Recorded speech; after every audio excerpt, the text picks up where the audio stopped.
Since we are talking about habitats this week, I thought it would be great to talk about some animals that live in Antarctica. Whales, seals, and birds feed in rich waters around Antarctica. Emperor penguins and Weddell seals remain in the Arctic all year long. Other animals head to warmer waters in the winter. Even in summer, the Antarctic is cold. All animals need extra protection to keep them from freezing. They have adaptations that help them survive. They have thick layers of blubber or fat for warmth. The larger an animal is, the more heat it can store. Birds in Antarctica are usually larger than birds in warmer land. Their size plus their waterproof feathers and extra fat help keep them warm. Some Antarctic sea creatures and insects have a special chemical in their blood that keeps them from freezing. Seals live all over the world. About half live in Antarctica. And Mrs. Bass loves gray, wrinkly, squishy animals. It's so cute. There are 6 species there. Seals come out of the water only when they mate and have their young. They spend most of their time in the water searching for krill, shrimp, and fish. During the winter, the Weddell seal stays under the ice. In order to breathe, they cut air holes in the ice with their sharp teeth. Some seals can dive over 1,000 feet. They can stay underwater for up to 30 minutes. Before they dive, they inhale, flaps on their nose closed, trapping extra oxygen in their blood. Seals belong to a family called pinnipeds. The word pinniped means fin foot. This is the crab eater seal and the leopard seal. 6 species of whales live in Antarctic. While they are there, they eat as much as possible. When winter comes, they leave for warmer waters to have their calves. So they migrate to a new area. They won't eat until they return in the spring. In the spring, birds fill the skies over Antarctica.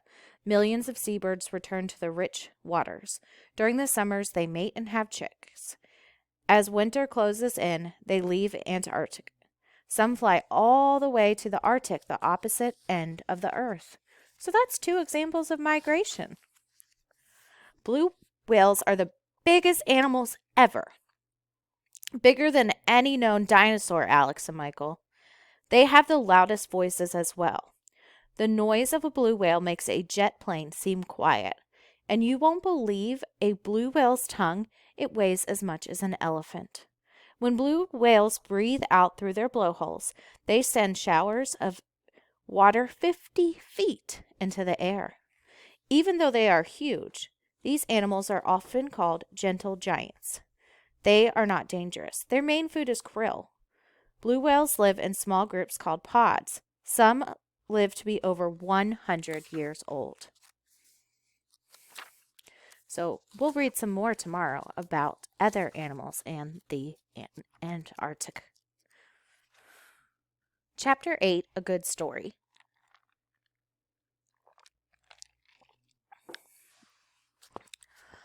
The snowmobiles and helicopters were both parked on the slope. The scientists and journalists stood talking to Nancy and Pete.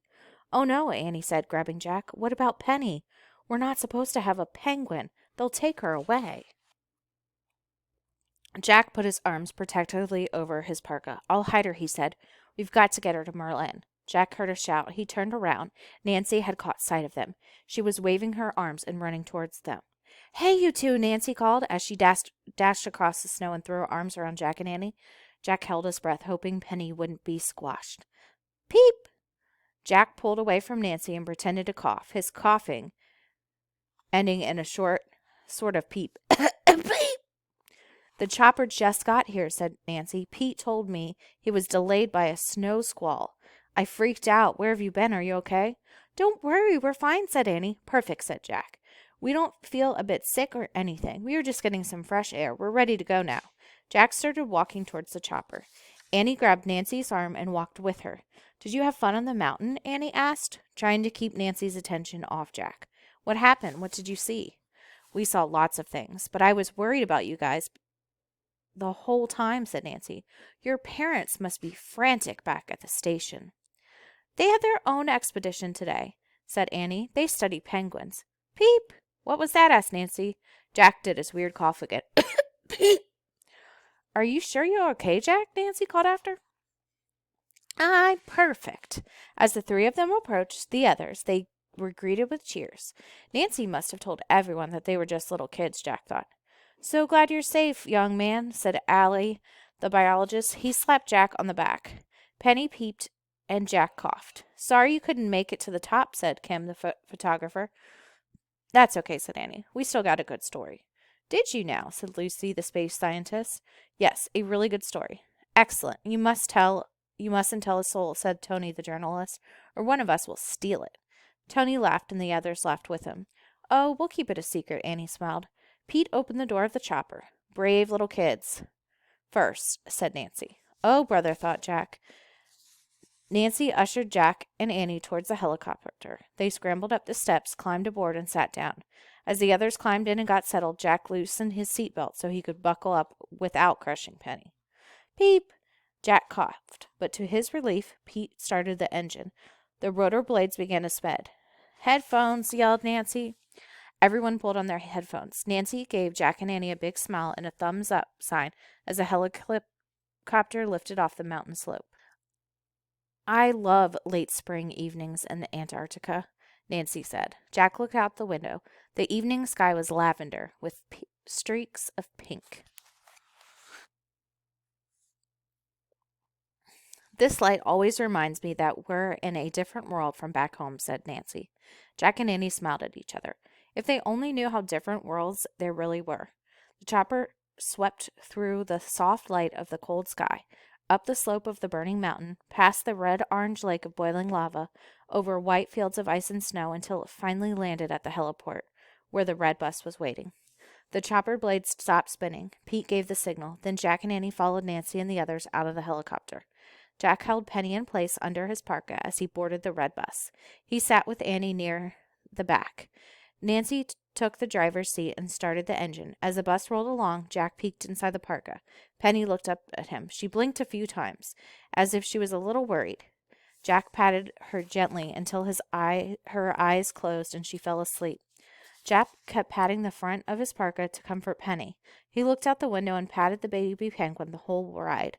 As Penny snuggled close to Jack, none of his worries of the day mattered any more. His fear of falling into the lava lake, his dread of altitude sickness, his embarrassment at being caught by Nancy, all the cares and confusion of the day were wiped away by his feeling for the orphan penguin. When the red bus stopped at the station, Jack and Annie followed everyone down the aisle and climbed off.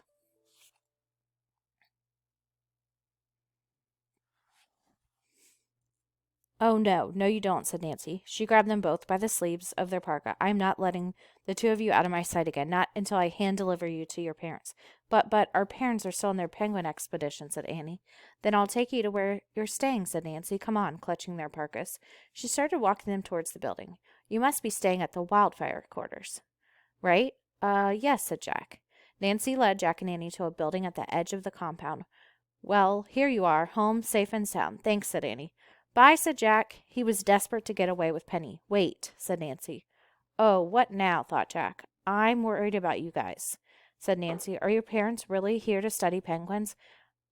I want you to tell me the true story now. Annie sighed. Okay, the true story is that Jack and I came alone to Antarctica in a magic treehouse.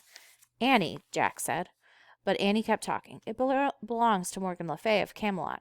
Morgan wants us to find the fourth secret of happiness for Merlin, the magician. See, he's very sad. As soon as we leave Antarctica, we're headed back to Camelot to cheer him up. Nancy stared at Annie. Jack held his breath, afraid Nancy would finally have her heart attack. But Nancy burst out laughing and shook her head. Where did that come from? You guys are so cute. How do you think this stuff up? Seriously now, tell the truth. Well, said Jack. Oh, look, said Annie. Mom and Dad. What? Said Jack.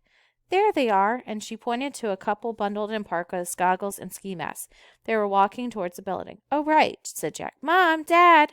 The couple kept walking up and disappeared behind the building. They didn't hear us, said Annie. We better go. They'll wonder where we are.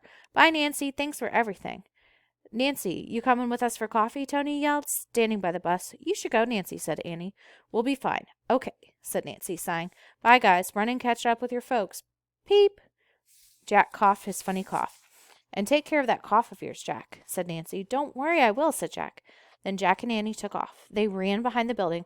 They stopped and peeked back around the corner. They watched Nancy walk off with Tony and the others. Let's go, said Jack. He and Annie hurried away from the building at McMurdo Station. Jack put his arms around Penny as they crossed the icy slope and ran to the cliff near the seashore. The house was still. Treehouse was still there, tucked under the overhang. Annie climbed in through the window. Jack followed her, careful not to let Penny slip out of his parka. Annie pulled Morgan's rhyme out of her pocket and read the last part. Then speed to Camelot by the close of the day, lest grief make Merlin forever away. Let's go, said Jack. Speed to Camelot. Annie pointed to the word Camelot and said loudly and clearly, I wish we could go there. A blast of light, a war of wind, a rumble of thunder, and, of course, they were there. So we'll see next time what happens when Penny meets Merlin. If you enjoyed this chapter, give this video a like.